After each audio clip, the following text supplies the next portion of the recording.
రాత్రంతా వర్షం పడింది. గ్రౌండ్‌కి అవసరమా బ్రో అన్నాను. సరే గ్రౌండ్‌కొద్దు ఆన్ రోడ్ వాకింగ్ చేద్దామని చెప్పి బలవంతంగా తీసుకొచ్చాడు. ఆ మాట అన్న తర్వాత ఈ ప్రమాదకరమైన మలుపు దగ్గర ఈ బస్ కింద తోసి చంపేయాలనిపించింది. దెబ్బకి ఎదరికి పారిపోయాడు. ఊరికి దూరంగా ఉన్న చికెన్ షాప్.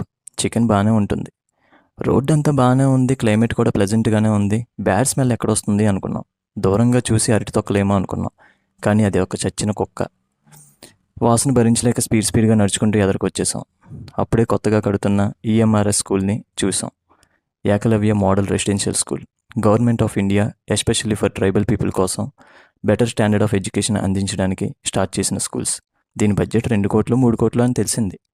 మీరు చూస్తున్న ఈ వాటర్ యాక్చువల్లీ డ్రైన్ వాటర్ కాదు భయ్యా. ఒకప్పుడు ఈ వాటర్ క్రిస్టల్ క్లియర్గా కనిపించేది. ఇది ఫ్రెష్ వాటరే. కానీ ఏం చేస్తాం, ఏజెన్సీలో వాటర్ కూడా పొల్యూట్ అయిపోతుంది. సూర్యుడు వచ్చేసాడు భయ్యా, ఇంకా బయలుదేరాలి. మీరు సబ్స్క్రైబ్ చేసేసుకోండి.